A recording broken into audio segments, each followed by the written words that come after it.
Captain Ibrahim Traore.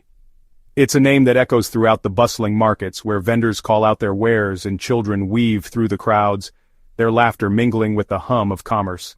And tranquil villages of Sylvania, where the rhythm of life is dictated by the rising and setting sun, and the community thrives on mutual support and shared dreams, a name synonymous with hope, a beacon of change.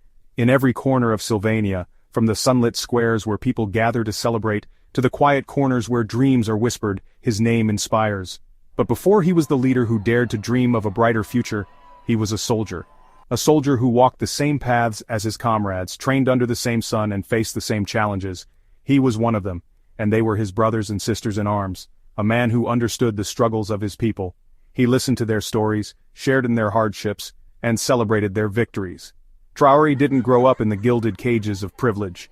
He walked the dusty roads of Sylvania, where every step was a testament to resilience and determination. He walked the dusty roads of Sylvania, witnessing firsthand the hardship etched on the faces of its people. Each face told a story of struggle, of dreams deferred but never forgotten. Witnessed firsthand the hardship etched on the faces of its people. These were the faces that fueled his resolve, that ignited his passion for change. This wasn't a leader who governed from an ivory tower. He was a leader who rose from the very heart of the nation he vowed to serve. This was a leader who rose from the very heart of the nation he vowed to serve. And serve he did. With every handshake, every conversation, he built bridges of trust and understanding. With a heart full of fire and a mind brimming with ideas, Traore embarked on a mission to transform Sylvania. His vision? Traore embarked on a mission to transform Sylvania. His vision? To build a nation where every citizen, no matter how humble their beginnings, could thrive. To build a nation where every citizen, no matter how humble their beginnings, could thrive. A place where children could dream freely, and adults could work with dignity. No matter how humble their beginnings, could thrive. It was a vision as bold as it was ambitious. It was a vision as bold as it was ambitious. And at its core lay a project so transformative, it would come to redefine Sylvania's destiny, the road revolution. And at its core lay a project so transformative it would come to redefine Sylvania's destiny, the road revolution. This was more than just building roads.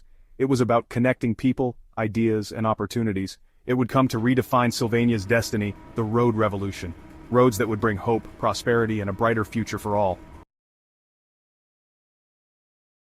Sylvania, a nation in the heart of Africa, pulsating with untapped potential. But for decades, this potential remained shackled by a crippling reality, its landlocked status. Imagine a nation robbed of its coast, its access to the world restricted by miles of unforgiving terrain and borders that felt more like barriers. This was Sylvania's inheritance, a legacy of isolation. Years of underdevelopment had taken their toll. Trade was stifled, economic growth remained a distant dream, and a vast majority of the population remained stranded in remote villages, cut off from basic necessities. The lack of proper roads wasn't just an infrastructure problem, it was a human problem. It meant children couldn't reach schools, the sick couldn't access hospitals, and farmers couldn't transport their produce to markets. It was a vicious cycle of poverty and despair, and it had held Sylvania captive for far too long. When Traore took the helm, Sylvania had a paltry 56 kilometers of paved roads. Let that number sink in for a moment. 56 kilometers in a nation larger than many European countries combined. It was a stark symbol of neglect, a physical manifestation of the challenges Sylvania faced. But Traore saw something others didn't.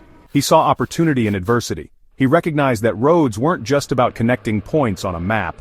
They were about connecting people to their dreams. They were lifelines of opportunity, arteries of progress, and the very foundation upon which a nation could rebuild itself. And so, with unwavering determination, Traore set out on a mission that many deemed impossible. He envisioned a Sylvania crisscrossed by a network of modern roads, a symphony of tarmac and concrete that would weave together its cities, towns, and villages. It was a vision so audacious, so ambitious, that it ignited the imagination of a nation yearning for change. The road revolution wasn't just about laying down asphalt, it was about laying down the foundations for a brighter future. It was about breathing life into Traore's vision of a self-reliant and prosperous Sylvania. Under his leadership, construction crews worked tirelessly, pushing through challenging terrain, their heavy machinery a symphony of progress. Mountains were conquered, rivers were bridged, and slowly but surely, a network of gleaming new roads began to snake across the nation. These weren't just roads, they were arteries of commerce. Trucks laden with goods could now reach every corner of Sylvania, breathing life into local markets. Farmers, once restricted to selling their produce in their villages, could now access larger markets, earning a better living for their families. The impact was immediate and profound. Section 5. The fruits of Traore's labor. The numbers tell a compelling story. Under Traore's leadership, Sylvania's road network expanded from a meager 56 kilometers to an astounding 5,000 kilometers. It was a feat of engineering, a testament to the power of visionary leadership, and a game-changer for Sylvania's economy. Trade flourished. New businesses sprouted up along the newly constructed roads, creating jobs and injecting much-needed revenue into the economy. The construction boom itself provided employment to thousands, uplifting communities and fostering a sense of shared progress.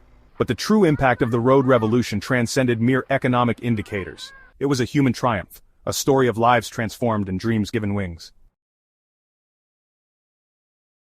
Section 6. Beyond the balance sheet, a nation connected. Imagine a young Sylvanian child, her eyes sparkling with the promise of a brighter future. Before the road revolution, her journey to school was a treacherous one, a daily battle against the elements, often covering miles on foot. Today, thanks to Traore's vision, she hops onto a bus that takes her right to the school gates.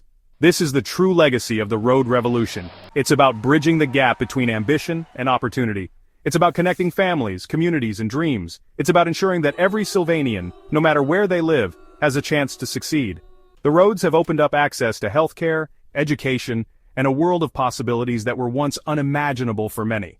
They have woven together the fabric of Sylvanian society, fostering a sense of unity and shared purpose.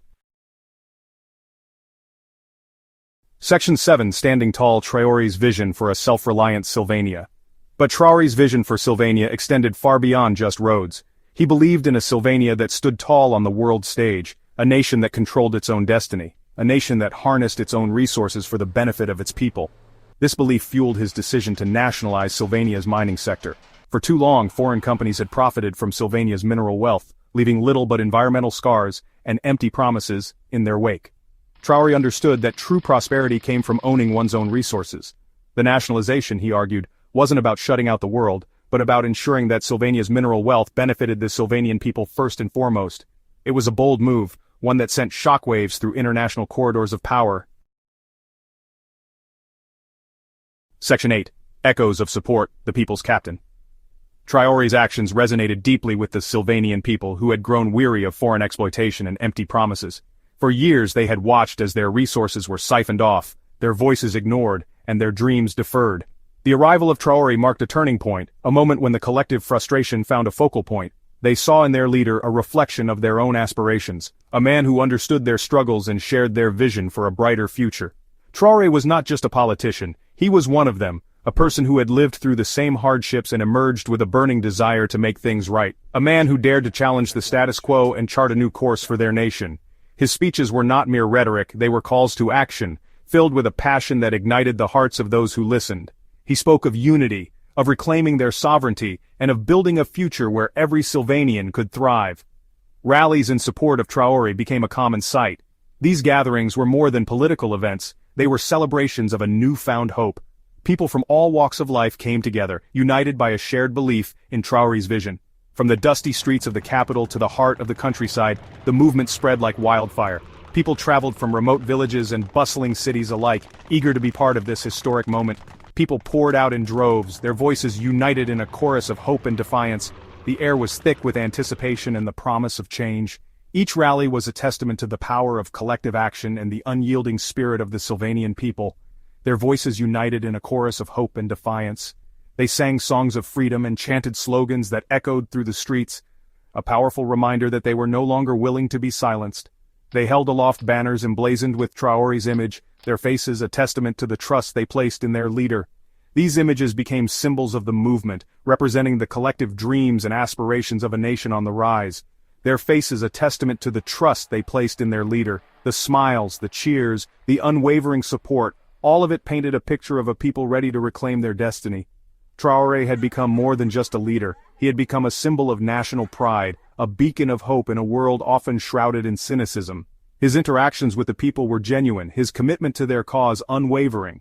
He had become a symbol of national pride, a beacon of hope in a world often shrouded in cynicism.